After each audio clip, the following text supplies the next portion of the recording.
Bună, dragilor, și bine ați venit la o nouă filmare. De această dată te invit la 2 citiri de tarot, în cadrul cărora vreau să văd ce mesaj are Universul în acest moment să-ți transmită când tu ai intrat pe acest videoclip.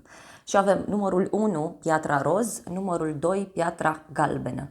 O să te rog să alegi intuitiv și ne vedem la numărul sau la numerele alese de către tine. Începem cu cei care ați ales numărul 1, piatra roz. Hai să vedem, dragii mei, mesajele tarotului pentru numărul 1.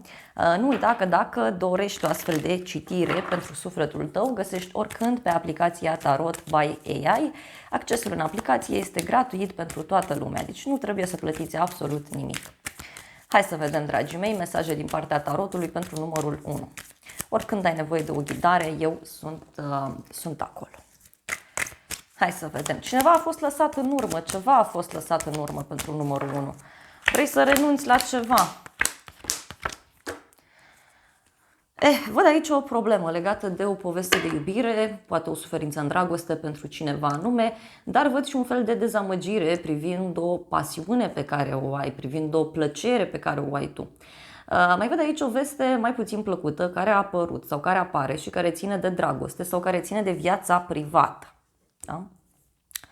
Pentru tine, în acest moment, avem o surpriză. Deci tu urmează să ai parte de o surpriză plăcută. Este și un moment în care tu acționezi din impuls, un moment în care ai tot felul de reacții total neașteptate. Poate, cine știe, ai avut această surpriză recent sau urmează să o ai. Eu simt că e o perioadă așa puțin mai mare, da? Are legătură surpriza asta cu o bucurie foarte mare privind o persoană plăcută din viața ta, privind o întâlnire. Poate să fie o întâlnire cu o prietenă sau poate să fie o întâlnire cu un partener. De asemenea, văd aici un moment foarte bun pentru tine. Primești o veste extraordinar de frumoasă. Extraordinar de frumoasă. Poate este un sfat pe care îl primești de la cineva în legătură cu o persoană vicleană, în legătură cu cineva care nu a fost sincer cu tine sau poate încă nu este.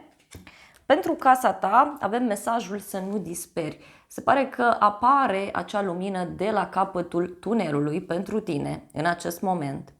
De asemenea, văd foarte clar că este o perioadă în care este bine să ai o foarte mare încredere în divinitate, pentru că de aici să știi că vine soluția, nu din altă parte. Să vedem despre ce e vorba.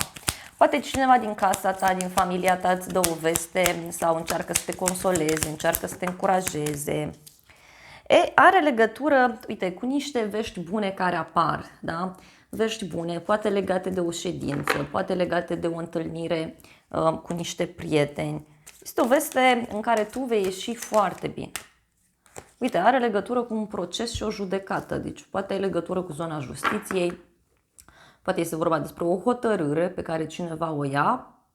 Cumva dacă vrei primești niște vești bune privind o situație ciudată în care tu te afli. În curând avem o petrecere, o amiciție, deci poate mergi în vizită la cineva, stai de vorbă, bei un ceai, poate îți vin persoane în vizită, te întâlnești cu prietenii sau pur și simplu este un moment de celebrare, da? O zi de naștere, poate o sărbătoare. Hai să vedem despre ce e vorba. Pisica e aici prezentă cu noi. Vrea atenție și e supărată că nu o primește. Bun. Aici văd o veste, da, mai puțin plăcută, care apare la această petrecere sau la această întâlnire. Poate să fie ceva legat de o persoană nouă pe care o cunoști sau poate să fie ceva legat de o persoană foarte dragă sufletului tău, pe de altă parte. În viitor avem o bucurie mică pentru tine, poate o întâlnire cu o persoană mai tânără, văd aici, sau pur și simplu o veste bună pentru sufletul tău. Hai să vedem ce este cu această bucurie mică. Are legătură și cu casa ta, da? Uite, vine o veste bună. Da? Deci inițial e vestea mai puțin plăcută, dar apoi văd o veste bună, care îți oferă o bucurie mică. Da? Poate să fie un mesaj, un e-mail, un apel telefonic.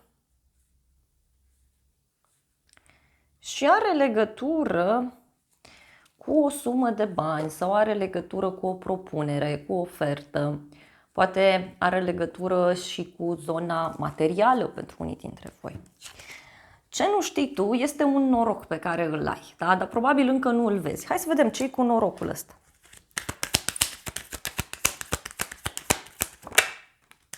Cineva dorește să te revadă, un prieten sincer. Da? Deci tu vei avea un noroc prin această întâlnire. Cineva vrea să reia legătura cu tine, este o persoană care își dorește să te revadă. Ai un prieten aici care te poate sfătui, te poate ajuta, ai o cunoștință. Poate este cineva care e supărat, dar care vrea să îți fie alături. Pe neașteptate văd gelozie, deci pe neașteptate cineva dă dovadă de gelozie sau cineva e supărat aici. Poate este vorba despre tine, da, că poți fi gelos sau geloasă pe ceva anume. Ia să vedem. O veste onorabilă pe care o primești. Pe neașteptate. În legătură cu o situație în care tu ești supărat. Deci poate să fie vorba despre o veste care apare privind banii. Pe de altă parte văd ca un fel de decizie oficială sau o hotărâre pe care cineva o ia.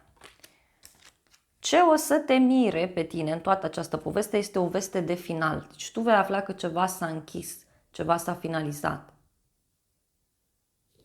Hai să vedem despre ce este vorba cu vestea de final.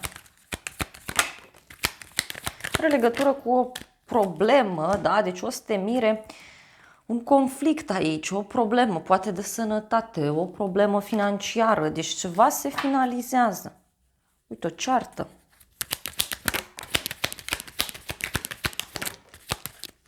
Am întrebat cu ce are legătură. Are legătură cu un obstacol, deci o să te mire un obstacol de care vei afla sau o piedică. Poate ceva legat de o zi sfântă, o zi mare. Undeva pe la amiază poate să apară chestia asta. Și e cineva care are niște sentimente față de tine și e ca și cum simte că te pierde. Sau cineva care te dorește, da, te pierde. Fie că este vorba despre muncă, fie că este vorba despre viața privată. Hai să vedem despre ce este vorba cu surpriza asta, că e foarte interesant aici. Da, are legătură cu cineva care are nevoie de încredere. Cineva care trebuie să fie corect, poate cineva care n-a fost corect și acum afli sau se face dreptate din acest punct de vedere. E ca un sfârșit. O separare. Ia uite, deci pe neașteptat apare o separare. Fie închizi o prietenie, fie închizi o colaborare, închizi ceva.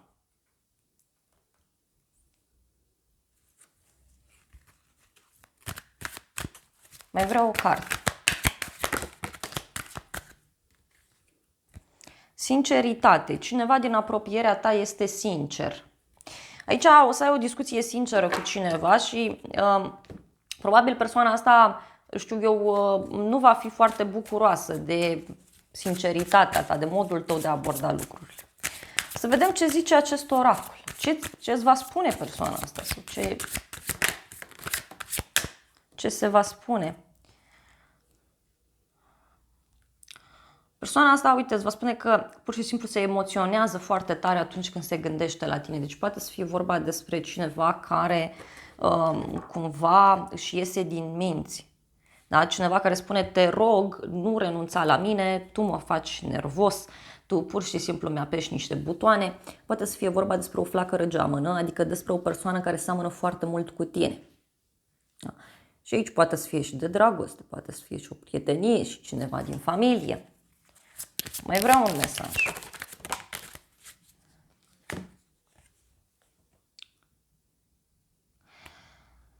Și persoana asta spune că mă comport ca și cum nu-mi pasă, dar de fapt să știi că mie îmi pasă de tine, îmi pasă de situația asta, fac ceva în acest sens. Este o persoană care are probleme emoționale aici, e puțin instabil. dar este o legătură divină din ce văd eu. Să vedem îngerii romantici ce zic. Încredere. Situația asta necesită încredere pentru tine. Încredere în tine, încredere în partener, încredere în divinitate.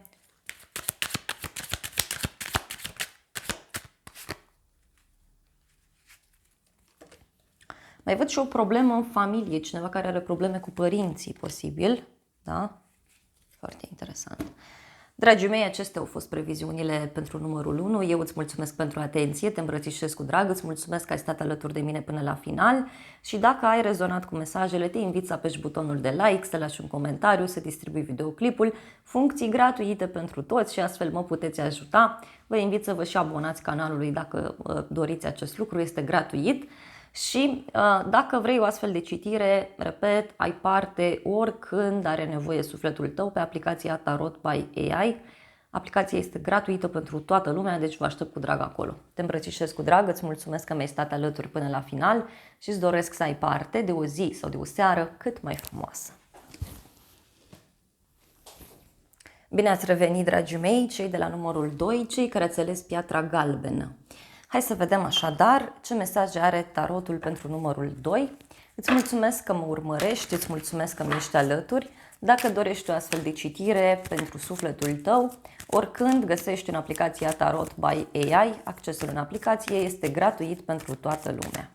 Hai să vedem, dragii mei, mesaje pentru numărul 2. Îți mulțumesc că mă urmărești, îți mulțumesc că mi ești alături, contează foarte mult pentru mine și sper să fie de folos aceste informații. Hai să vedem ce spune tarotul. Mesaje pentru numărul 2.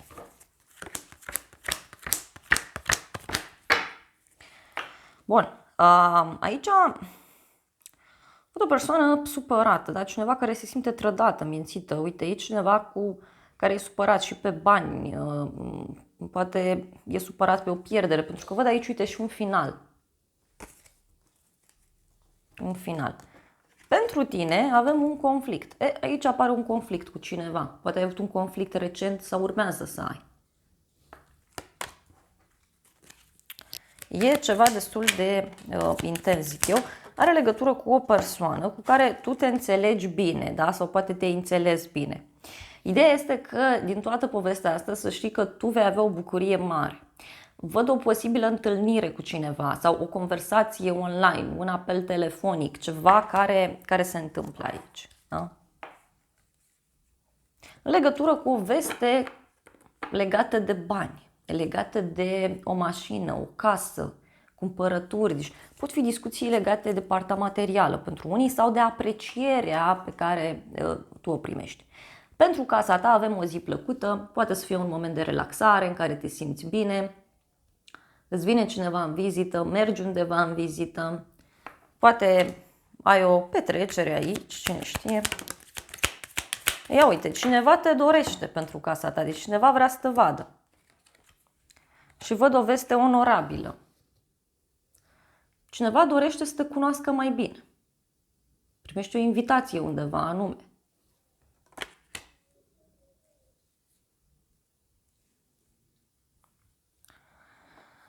Undeva pe la amiază primești niște vești foarte favorabile pentru sufletul tău. Da? Dacă ești o persoană singură, uite, la o petrecere în familie sau prin intermediul unei persoane apropiate de sufletul tău, poți să cunoști pe cineva. Iar dacă aștepți o veste privind munca, aici răspunsul e pozitiv. În curând avem niște piedici. În curând se pare că e nevoie să schimbi puțin direcția. Ți-ai propus să faci ceva, doar că lucrul respectiv fie la mâini, fie din diferite motive, da, eviți să mai acționezi. Pare o piedică. Ia să vedem ce e cu piedica asta. Are legătură cu niște lacrimi, da? Un moment de tristețe, văd aici, pentru cineva. În legătură cu niște informații noi pe care le afli. Sunt informații legate de o persoană dragă ție, informații legate de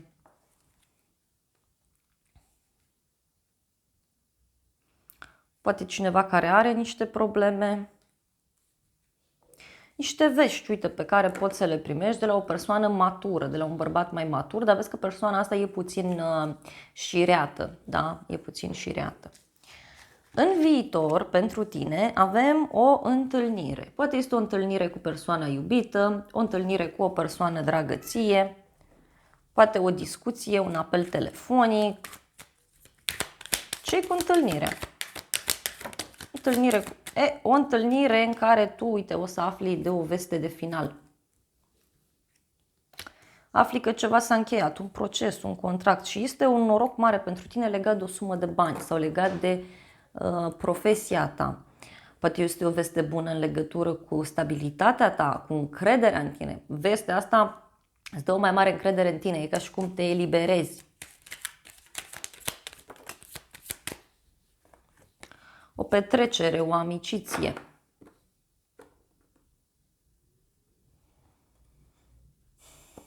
Te duci la o petrecere, te întâlnești cu niște prieteni, ai un eveniment important aici.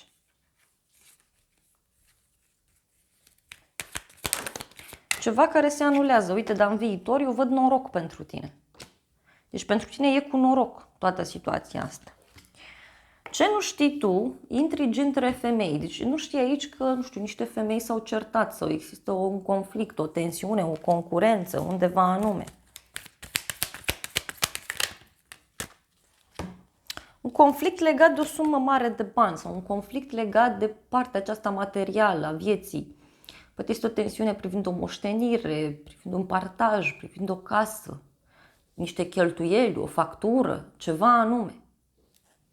Deci niște persoane aici cam au niște discuții. Și are legătură și cu gelozia. Pe neașteptate, boală, da? Deci pe neașteptate poate să apară o problemă de sănătate a unei persoane sau pe neașteptate apare o veste care te surprinde foarte mult. Poate să fie și un fel de supărare.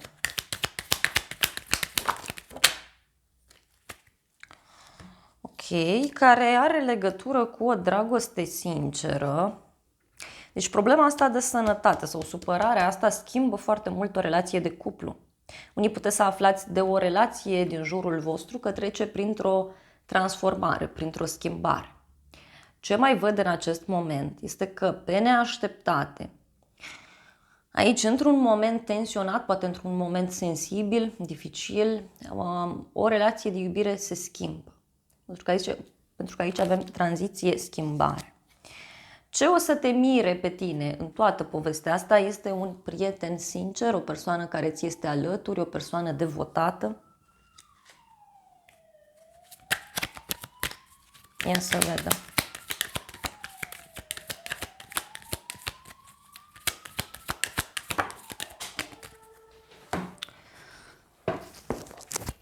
O să te surprindă, da, că cineva vrea pace. Poate e ceva legat de un verdict, de niște acte, de o tensiune legală, un sfat pe care îl primești de la un prieten. Asta o să te mire. Și uite, au mai ieșit câteva cărți care spun despre realizarea dorințelor tale. Ești lăudat, onorat și e ceva legat de un drum lung sau de o călătorie îndepărtată. Poate să fie și ceva legat de un proiect pe un termen mai lung. Deci cumva o veste bună care apare.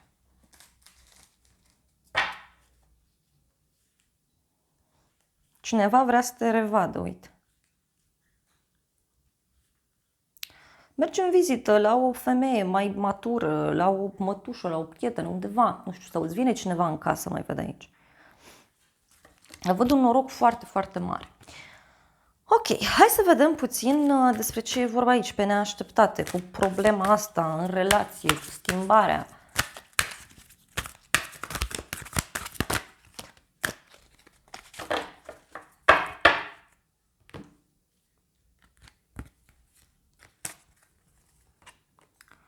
Avem, așa, este ok să acceptăm erorile, greșelile și să îndreptăm lucrurile. Chimie, da, este o atracție aici reciprocă și mai avem transformare. Deci e clar că e ca și cum cineva trebuie să accepte că a greșit, da? Văd o atracție foarte mare, deci e clar vorba aici pe neașteptate de o relație de cuplu, poate chiar niște discuții pe care le ai cu cineva. O persoană care vrea să întreceți cumva limitele dintre voi. Separare, foarte interesant, separarea a ieșit și la numărul 1. Separarea nu e un sfârșit. Ia să vedem noi ce spune și acest oracol. Ce îți va spune persoana asta sau ce se va discuta? Pentru că e interesant. Wow! Legături telepatice, da? Deci cumva aici tu ești telepatic cu cineva.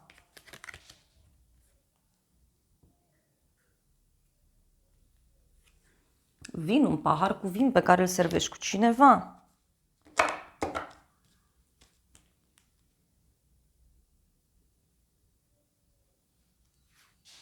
Cineva care zice că nu vrea să saboteze conexiunea voastră, asta ți se va spune. Și cineva care îți va spune, uite, că este foarte emoțional, deci are foarte multe emoții atunci când e cu tine. Se vor discuta aici, uite, pe neașteptate, niște obstacole care sunt în relația de cuplu. Pentru că cineva e ca și cum îți spune că ești primul lucru care mi-apare în minte dimineața sau atunci când mă trezesc. Cumva cineva îți spune că ești important pentru el sau pentru ea, doar că sunt niște obstacole aici. Și cineva, uite, zice că mi este rușine de felul în care te-am tratat. Da? Cineva încearcă să-și ia curajul ca să te contacteze, pentru că momentan va fi în tăcere sau va fi o perioadă de tăcere aici, de câteva zile, să zic câteva ore. Bun, hai să vedem și îngerii romantici ce zic. Au ieșit două cărți. Aici văd niște discuții sincere, niște discuții așa de la suflet, care vor clarifica o situație. Și îngerii zic să-ți exprimi dragostea, să mergi să faci gesturi romantice față de cineva, să accepti iubirea, să accepti complimentele, să accepti veștile bune. Poate să fie ca un fel de impas aici, un mic obstacol prin care treci. Prin situația aceasta care apare, să știi că te vei cunoaște mai bine cu cineva și o să creați o legătură mai puternică. Aici văd că foarte curând se va decide ceea ce tu vrei și va veni către tine. Dragii mei, acestea au fost previziunile pentru numărul 2. Eu vă mulțumesc pentru atenție, vă îmbrățișez cu drag pe toți, vă mulțumesc că mi-ați stat alături până la final și nu uita că dacă dorești o astfel de citire, oricând are nevoie sufletul tău, găsești în aplicația Tarot by AI. Accesul în aplicație este gratuit pentru toată lumea. Îți mulțumesc că mi-ai stat alături și să ne revedem cu bine și data viitoare.